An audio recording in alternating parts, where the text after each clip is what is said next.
one of my PhD students. He's a data scientist at a local company now. Daniel Siddiqui was an undergraduate honors student in the computer science and engineering program here.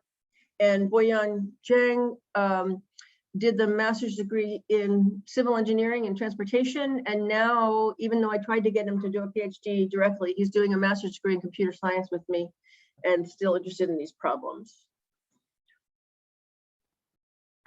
Let's see.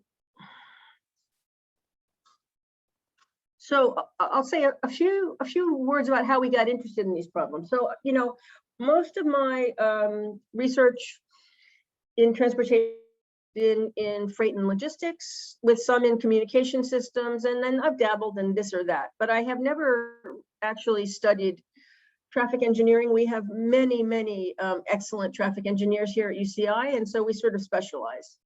And Reza had contacted me about doing the PhD, and we had imagined that he would do a dissertation on dynamic and stochastic network modeling, network optimization. But he, at the end of his first year, he went and had a summer internship at a company named Here Technologies. Their US headquarters is in Seattle. I think it's an international company though, but Here basically is a GIS-based data analysis company. And he got very interested in sort of applied machine learning. So when he got back, he told me that he wanted to look at short-term traffic flow forecasting. And really, the idea was to provide him with a mechanism for learning about machine learning, learning about, you know, these kinds of techniques. And I told him that he was welcome to work on whatever he wanted to, but that I didn't think that we would be able to make progress because this is a field, and I'll talk some more about the history of it. This is a topic in a field that has been heavily studied now for actually 50 years now.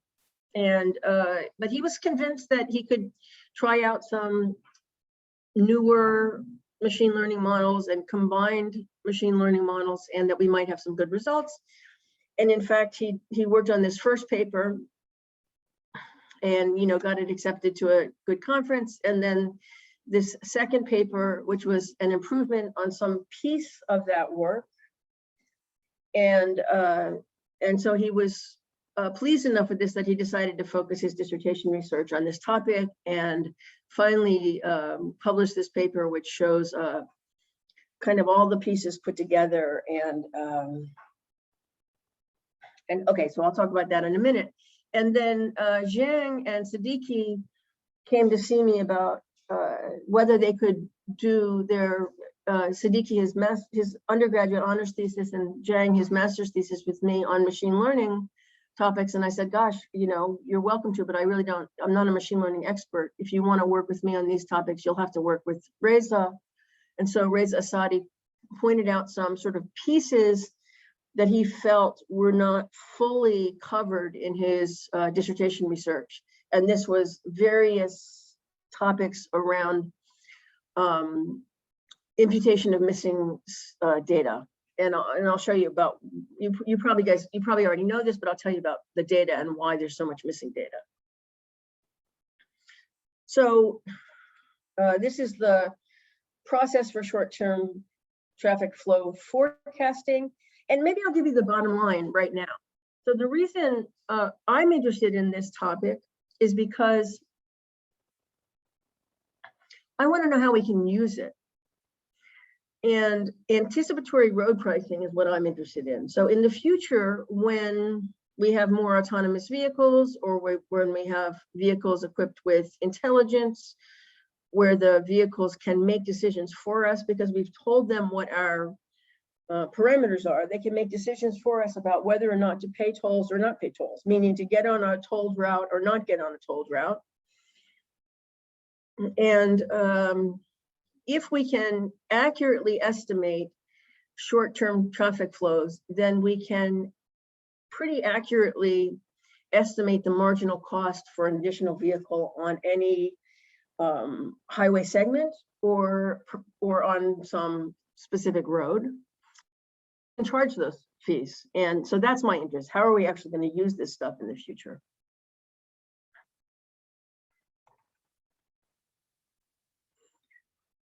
So the California Department of Transportation maintains the freeway performance management system, PEMS.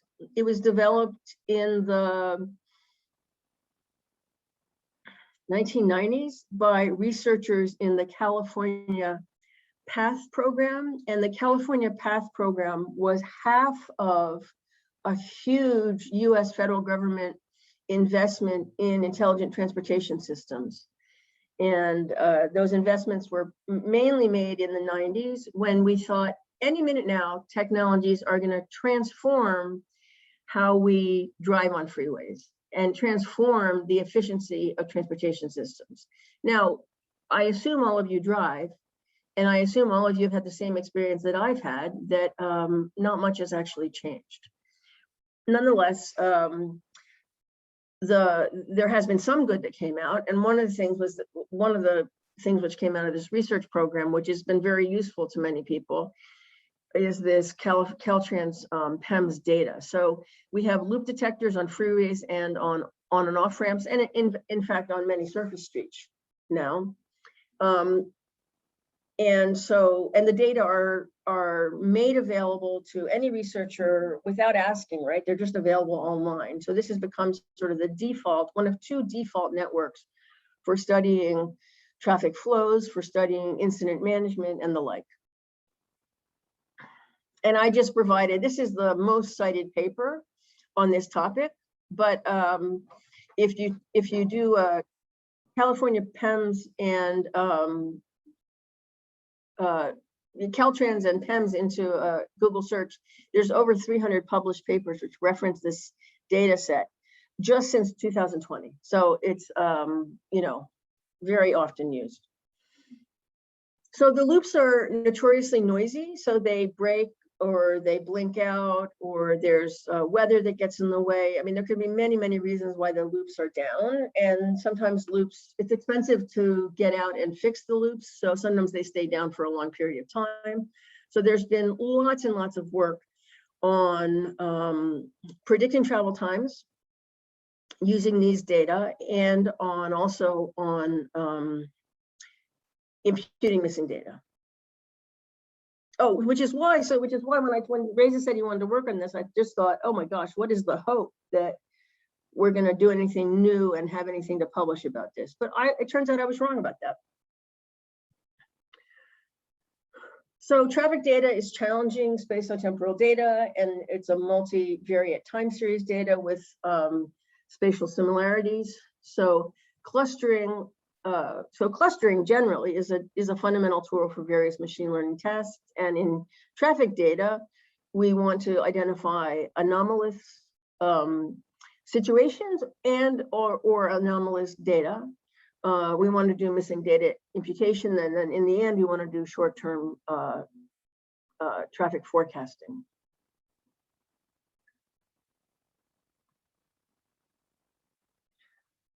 So we formulate this spatiotemporal clustering problem and define the temporal and spatial clusters. And Reza, found many different ways to. I'm sorry, I hope you're not hearing my dog barking.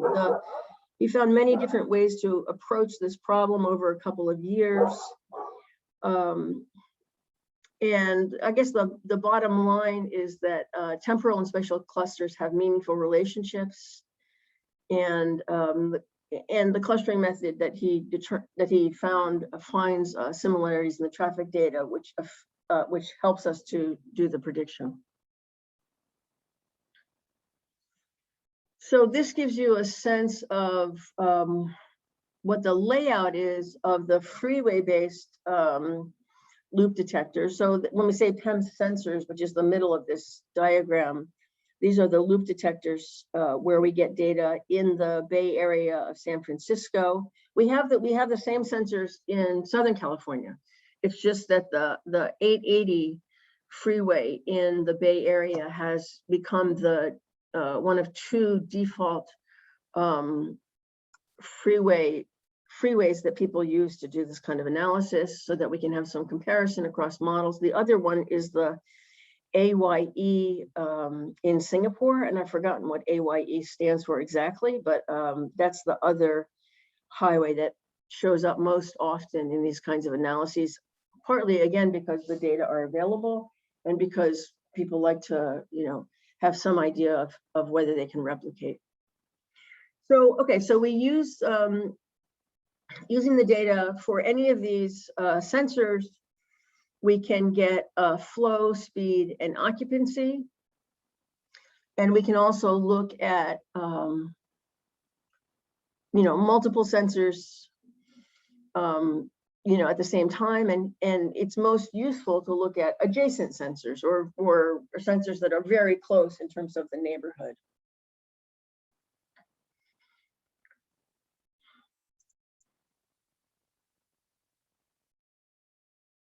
So we say using loop detectors or GPS data, but we're using loop detectors.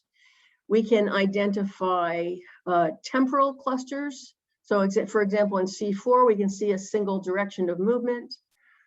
In C2, we see a single direction of movement.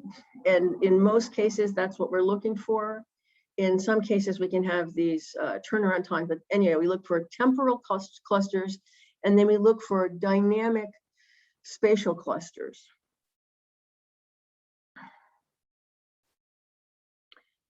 And so, he tried out many different things, but he's using deep embedded clustering, which, improves the clustering performance compared to an often used technique, which is a k-means clustering. And on the next slide, I'll show the same heat map. So this is a heat map that shows similarity. So in off-peak hours, these clusters of similarity are quite large. And in peak hours, the clusters of similarity are much smaller. And that makes sense because, in off-peak hours, we have, usually free-flowing traffic or very close to free-flowing traffic with only an occasional, hiccup, a change. Whereas in peak hours, we can have stop and go, stop and go, stop and go.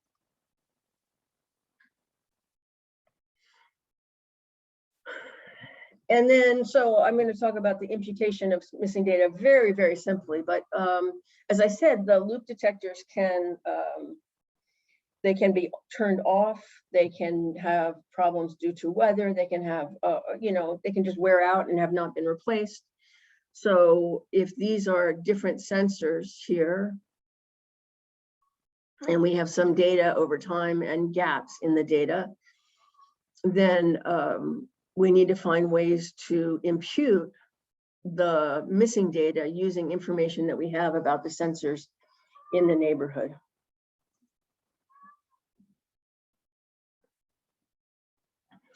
And, we started with some very, very simple ways to do this and then moved into some more complicated ways. And then when the two more junior students took up this study for their theses, we had some very interesting results that I'll mention in a moment, that sometimes simpler methods make much more sense than complicated methods because they can be, much quicker and still have good results.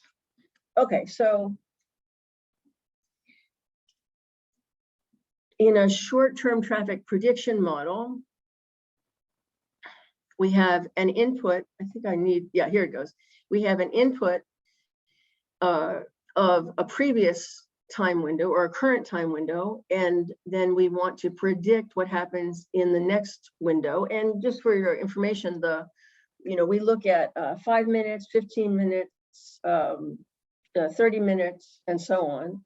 Up to an hour, we can do quite good prediction.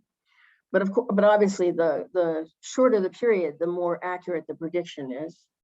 And so it's a convolutional neural network to extract the features of the data to reduce the number of parameters in a deep neural network model. And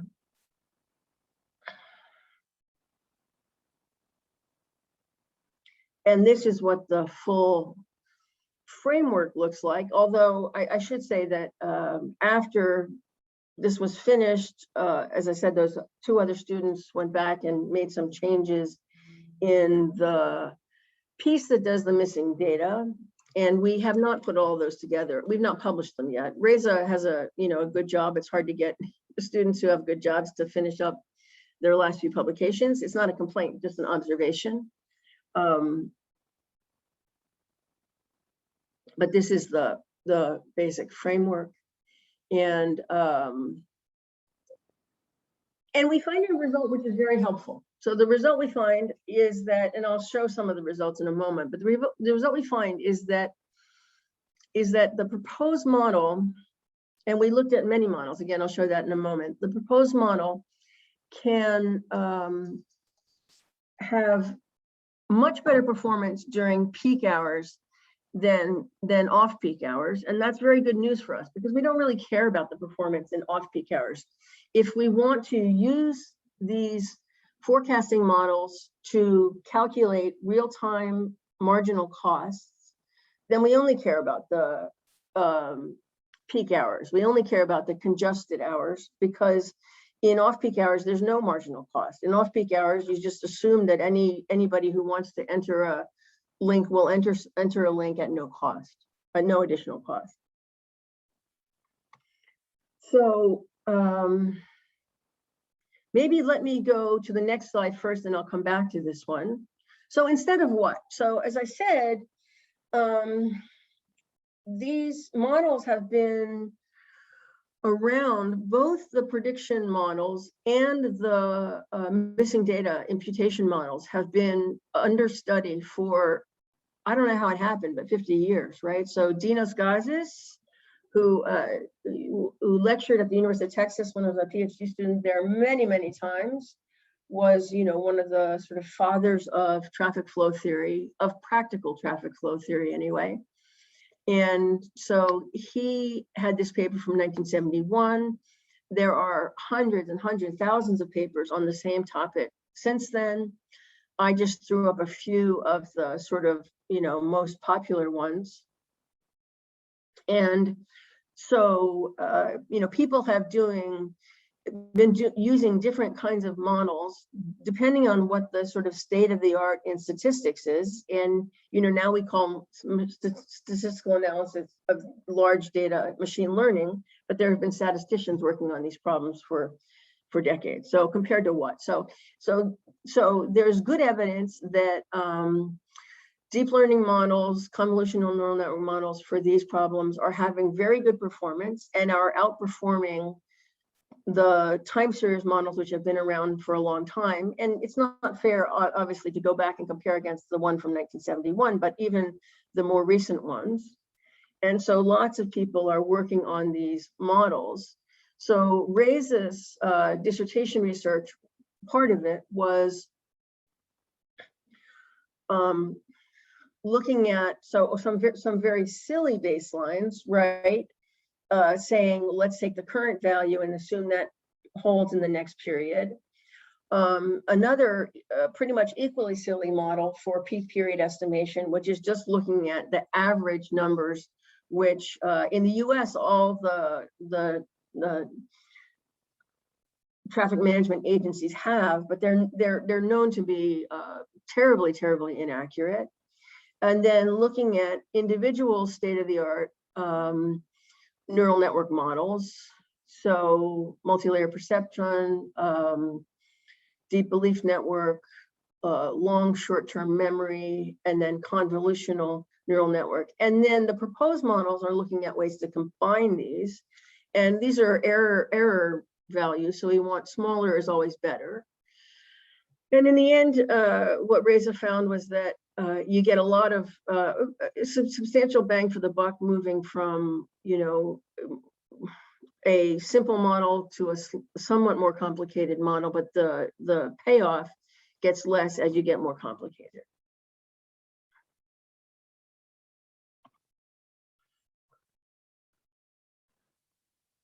So, okay, so after Reza was finished, Siddiqui and Zhang performed extensive analysis, for about 6 or 9 months, of methods for missing data imputation, and they found that simpler, less computationally complex models can be carefully tuned for specific locations. And in fact, the tuning is not an online problem, right? It does not have to be solved in real time. The learning can be done over time, with lots of data. And then the decisions about how to replace those missing data can be made in real time. And they found that a simple denoising autoencoder will work well if the parameters are properly fixed, but that these parameters are very much location and also day of the week specific. So actually, they didn't find much value in looking at just 1 day a week at a time, but they found a lot of value in examining these methods on weekends versus weekdays because of the traffic patterns are so different. Okay, so what's the really, so why is this really interesting? So the details, to me, it's not so much that the details of the model are interesting, especially because even in the year and a half since Reza Asadi finished, lots and lots more people are doing very similar modeling. So we don't, while we found that his models have good predictive ability, we don't know that somebody else hasn't done something better. And frankly, we don't mind if somebody else has done something better, that's great. Why this is interesting is that we would like to examine the suitability of these models for anticipatory road pricing. And we haven't gotten around to it. COVID changed a lot of our plans. We've worked on many things in the last year and a half, but maybe not the things that we had intended to work on. So short-term tolls can be determined based on the actual marginal cost of an additional vehicle on a section of highway. And economists, of course, have been talking about this for decades. And, to be equitable, we could allocate, any agency could allocate low-income travelers a budget for their travel so that we're not preventing them from traveling at peak periods if they have to get somewhere. And others who are not low-income would pay the marginal cost, or they would have the information on what the cost would be so that they could shift their travel to off-peak periods. There's still some unanswered questions again, because we anticipated year and we haven't gotten around to it, but how should we calculate the marginal cost? Well, there's a vast literature, economics literature on exactly that question. We're not going to make it up. We're going to use the kind of modeling that's already been done by better trained economists. And then the next question is, where can we find the data that will help us to answer these questions? And so it's not that the other states in the United States don't have loop detector data, but they don't make it available widely without any request to researchers, which is why it gets used all over the world. And we're interested in getting the data from Virginia, and I'll tell you why in just a moment. So the state of Virginia has, as far as we know, the only true dynamic tolling system in the country. And and of course they're estimated. We want to know how the tolls we would propose compared to the tolls that have been implemented, and we can get that information quite easily. What we can't get as easily without asking the Virginia Department of Transportation is whether we can get all the loop detector data that we can get from California. So this is the 66 freeway, and it goes from the District of Columbia, where the capital is, right over here, into Virginia, and then it goes out to a major, the second major airport in the Washington area. That's the Dulles Airport. And it's free for, it's odd, but in the US, high occupancy vehicles can be 2+ in many places, in fact, in most places. And it's free for law enforcement on duty and free for motorcycles. It is no longer free for clean fuel vehicles. And so, there's a lot of hybrid and electric vehicles in the Washington area. California has the same situation, where we used to make The toll facility is free for hybrid and electric vehicles, but there's simply too many of them, and they don't pay road taxes in the US. So we've stopped making those tolls free. But the reason, I want to say some more about this. So the reason why this particular freeway is interesting is that when they started this dynamic tolling about 4 years ago, 3 or 4 years ago, the tolls were as high as $55 in one direction. And it was, oh my gosh, all over the media. And we don't know what algorithms the toll authority was using to set those tolls. But the people, getting back to the geography, many of the people who have to travel this route very often are the senators and Congress people from the state of Virginia who have to go to Washington. So after these tolls, you know, there were moments when the tolls were very high, and you know, they quickly, you know, started trying to pass legislation to have control over the tolls. They didn't get control over the tolls, but the toll authority backed off, so that while they are doing dynamic pricing, they are not trying to do the kind of pricing that we'd like to just investigate, which is marginal cost pricing. So we think that's a nice natural experiment. And, you know, eventually dynamic road pricing might become commonplace. Of course, economists have been saying this, for at least 30 years and probably longer. But as we get closer to autonomous vehicles, then it will be easier to implement these kinds of systems. As we get closer to, you know, a really high adoption of electric vehicles, we have to have some way of road pricing, because at least in the US, most of our money to support keeping roads in good condition and building new ones comes from the fuel taxes, and the electric vehicle drivers aren't paying the fuel taxes. So anyway, and maybe it won't become commonplace. I mean, we hope it will, because we think it's a sensible solution. And if it's not, then certainly we will eventually have distance-based pricing. We think that New York City will have cordon-based pricing soon. So the previous administration was not keen on this sort of thing, but the current administration is. We have a new transportation secretary. He's kind of a famous guy in the US. It's Mayor Pete. He ran for president. He didn't win for president, but now he's in charge of transportation for the whole country. And he's a policy guy who's really interested in new solutions. So we think New York City will have cordon pricing soon. That'll be the first place in the country. Los Angeles is considering a pilot in the western part of Los Angeles. Remember, Los Angeles is a huge, sprawling city. So this would just be in one single part of Los Angeles that has horrendous traffic, but there's lots of political obstacles to be overcome. But London's been quite successful with their cordon pricing, which is a kind of road pricing. It's not dynamic, it's time dependent, but it is a kind of road pricing. And they've been quite successful also with the ultra low emission zones, where drivers pay about $15 US, which I suppose is about 12 euros to get into the city center, and they pay almost a fee of just about equal to that to get into the ultra low emission zone if they don't have a clean burning vehicle. And the City of London has just increased the size of that ultra low emission zone, so many more people will be paying it. So people will get used to possibly this notion of road pricing and more common road pricing.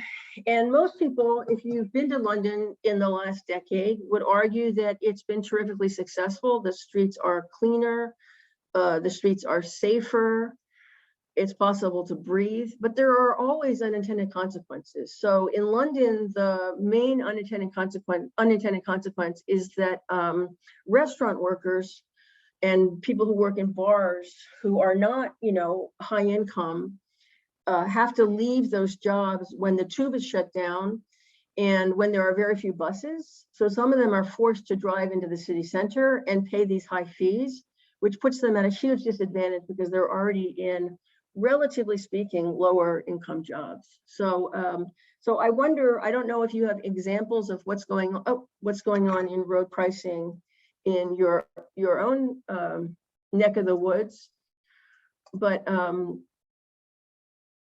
it will be interesting to hear what what people do in the future with these kinds of ideas. So with that, I'm gonna try to turn on my camera. Sometimes I have trouble with let's see, did I disappear? Sometimes I have a little, sometimes and I'll move this back. Sometimes I have a little bit of trouble with my system when I'm multitasking. So that's why the camera wasn't on. But I wonder if there's any questions or comments. So I have a question that actually relates to your last point about like unintended consequences, and it kind of goes to towards the work that we're doing with Amari, and it's what would be the effect of dynamic road pricing on the prediction itself?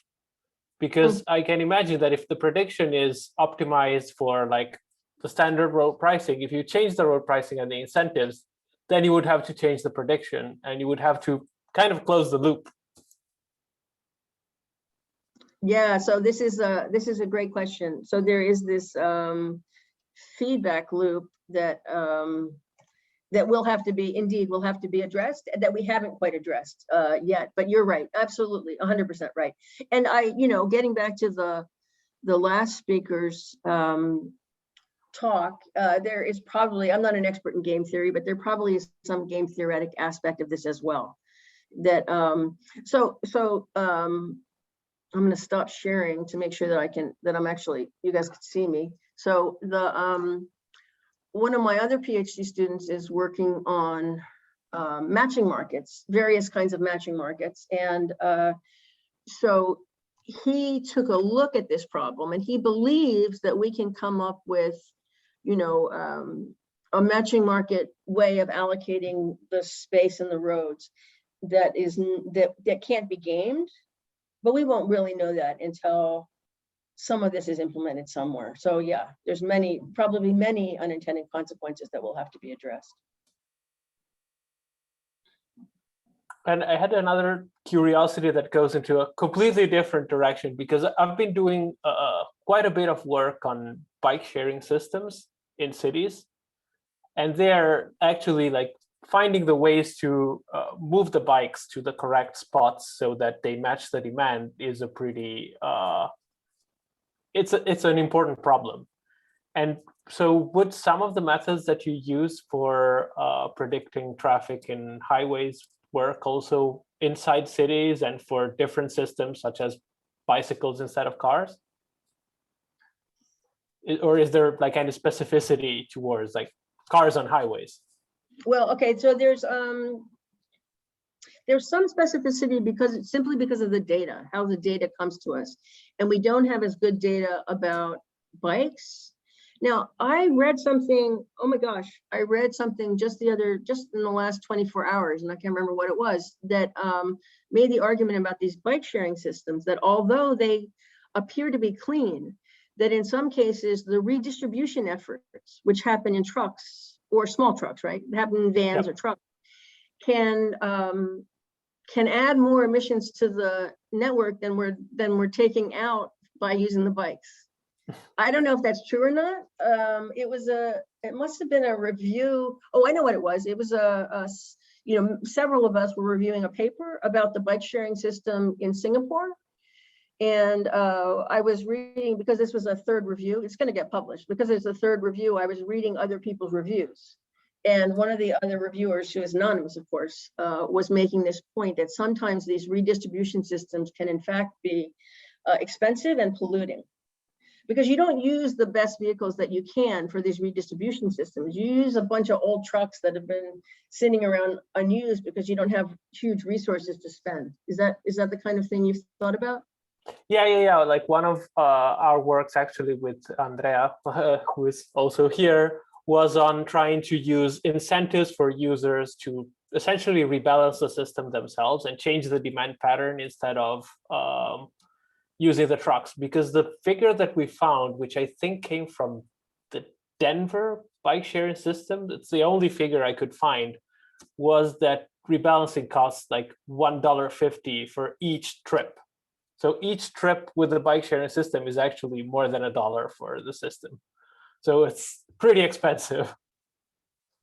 Yeah. So, okay. So when you're connecting to this work, then I would say that the connection could be, how do you provide incentives? How do you tell people the actual cost that they're imposing on the system and get them to react to that? Or like, okay, the other paper that we had with Amari had with your group is also, you have a budget for using resources, and these budgets can be traded, you can buy more, but you have to be, but making people aware of the cost they're imposing on the system by making them pay, that's the best way to make them aware, is is one tool that could maybe finally move us in the right direction environmentally in transportation systems.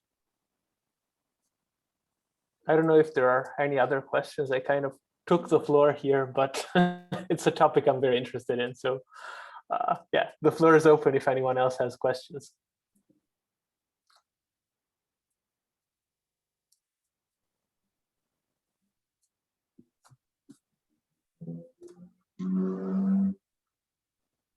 Okay, well, I just want to say thank you for the opportunity, and nice to see new faces. Yeah, thank you for the talk. It was very interesting. And again, I would like to thank everyone involved in this, in both the authors and in the organization. This was my first workshop as a chair and organizer, so I was really glad that there were a lot of people in attendance and a lot of interest in discussion. And I hope to see you at the second edition next year.